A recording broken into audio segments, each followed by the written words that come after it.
서가랴서 12장 말씀을 보시면 12장 1절에서 3절 말씀을 통해서 하나님께서 이 예루살렘을 위한 방패가 되어 주시겠다 그렇게 약속해 주시는 것을 볼 수가 있습니다.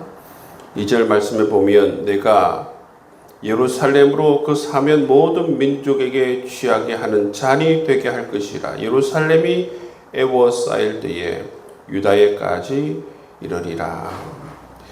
2절 말씀을 보면 예루살렘이 마지막 때에 모든 민족의 공격의 대상이 된다 말씀하세요.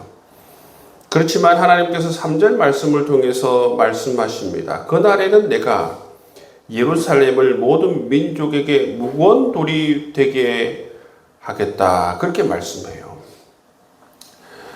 2절 3절 말씀을 정리하자면 마지막 때가 되면 천하 만국이 예루살렘을 치려고 모여드는 것입니다. 그런데 하나님께서 이 예루살렘을 모든 민족에게 무거운 돌이 되게 하겠다 말씀하시죠.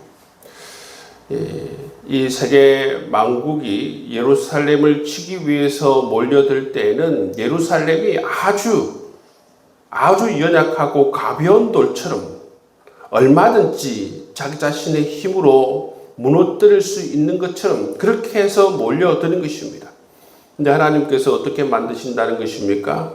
이 예루살렘을 무거운 돌이 되게 하겠다.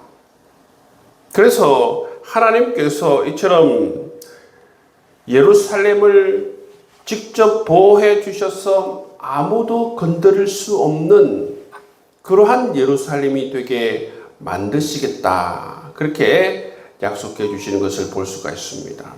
여러분, 이처럼 하나님께서 보호해 주시면 이 세계 민족들이 바라볼 때에 아무리 연약해 보여도 자기 힘으로 얼마든지 정복할 수 있다. 그렇게 여겨도 하나님께서 무겁게 만들면 아무도 들 수 없고 아무도 움직일 수 없고 아무도 정복할 수 없는 그런 예루살렘이 될 수 있다 말씀해 주시는 것입니다.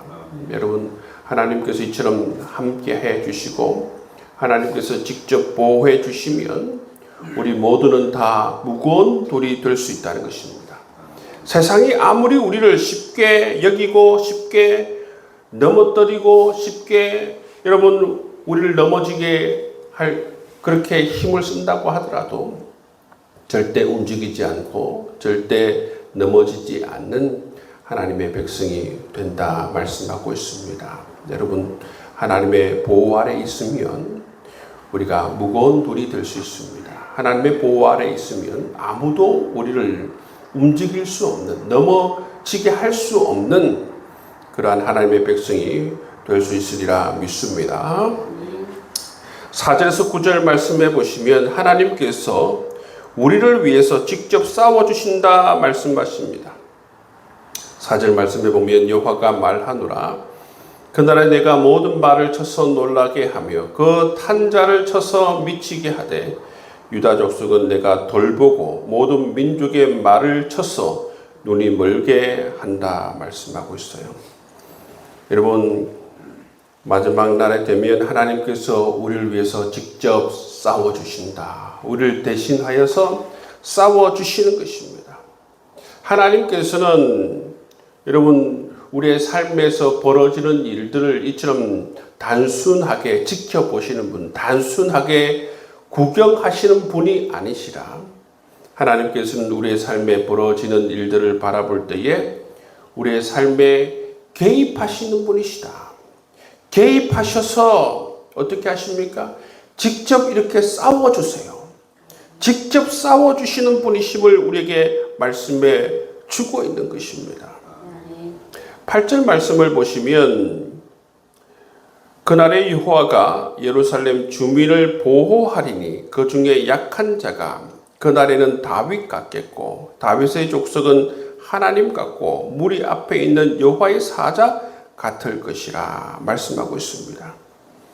여러분, 하나님께서 우리를 직접 우리를 위해서 싸워주실 뿐만 아니라 어떻게 해주신다는 것입니까? 하나님께서는 연약한 우리를 그분 안에서 다윗 같게 만들고 그분 안에서 사자처럼 강하게 만드신다 말씀해 주고 있다는 것입니다.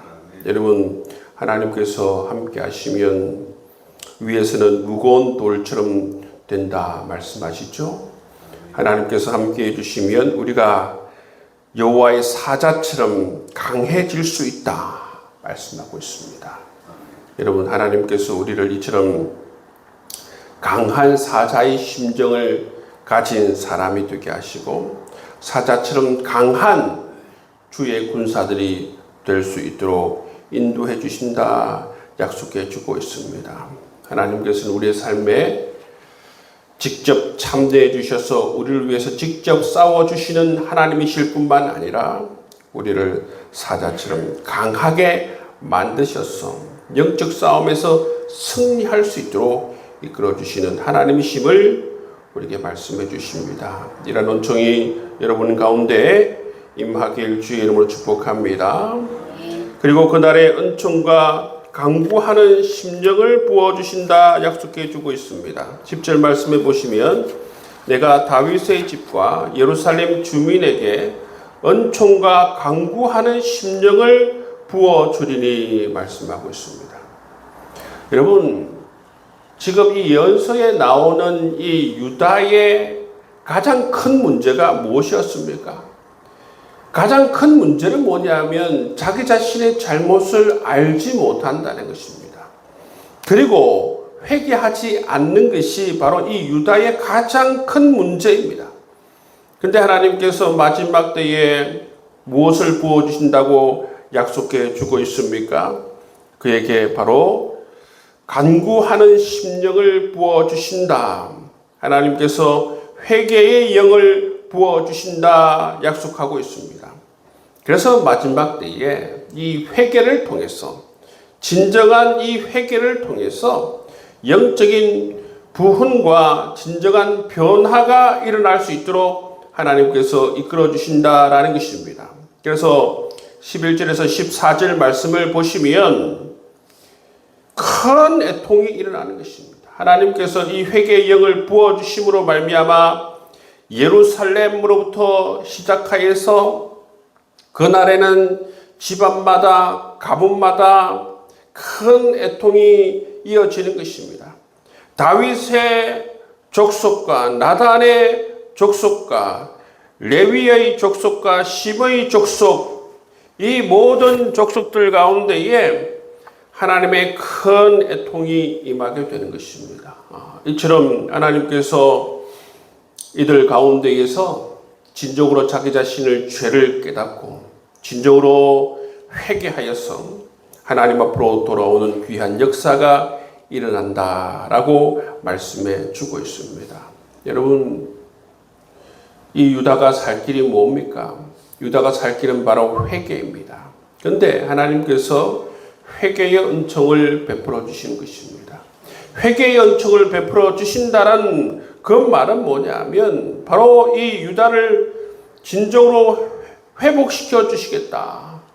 이들을 살려 주시겠다. 이들에게 하나님의 은총을 부어 주시겠다. 그래서 그들을 다시 부흥케 해 주시겠다라고 하는 하나님의 이 은총의 다른 말이에요. 회개의 영을 부어주신다라는 것은 이처럼 그들을 사랑하여서 그들을 회복시켜 주시겠다. 그들의 은혜를 부어주시겠다. 그들을 다시 부흥케 하시겠다라는 하나님의 말씀인 것입니다.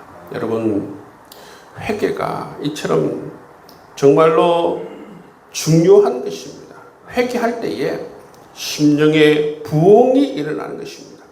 회개할 때에 살 길이 열리는 것입니다. 회개할 때에 진정한 변화가 일어나는 것입니다. 회개할 때 개인의 축복과 교회의 축복과 이 나라의 축복이 이 회개로부터 시작이 되는 것을 볼 수가 있습니다. 회개는 부흥의 시작이자 축복의 시작입니다. 여러분, 이런 놀라운 영적 각성과 회개의 축복이 우리의 심령 가운데에 이런 충만하게 임하길 주의 이름으로 축복합니다. 스가랴서 12장 말씀은 크게 세 가지 말씀으로 정리할 수 있습니다. 첫 번째는 하나님의 보호입니다. 하나님께서는 세상의 위협 가운데에 가만히 지켜보시는 분이 아니시고, 하나님께서는 세상의 위협 가운데에서 하나님께서는 우리의 여러분 방패가 되어 주십니다. 우리를 무거운 돌이 되게 해주시는 분이십니다. 두 번째는 하나님은 승리의 하나님이심을 우리에게 말씀해 주고 있습니다. 하나님 우리의 삶을 가만히 지켜보시는 분이 아니시라 우리를 위해서 직접 싸워주시는 하나님이심을 우리에게 말씀해 주고 있습니다. 세 번째는 하나님은 은혜의 하나님이심을 우리에게 말씀해 주십니다. 하나님께서는 회개하는 은혜의 영을 우리에게 부어주셔서 우리의 삶이 회복할 수 있도록, 우리의 삶이 하나님의 부흥이 일어날 수 있도록 도와주시는 은혜의 하나님이심을 우리에게 말씀해 주고 있습니다. 이 12절 말씀을 통해서 우리를 보호하시고 우리에게 승리를 주시고 우리에게 은총을 부어주실 원하시는 이 놀라운 하나님, 이 하나님을 우리가 우리의 삶에서 만나고 믿음으로 고백하여서 우리의 삶에서 이 놀라운 하나님을 만나는, 경험하는, 믿음으로 고백하는 우리의 삶이 될 수 있기를 주의 이름으로 축복합니다.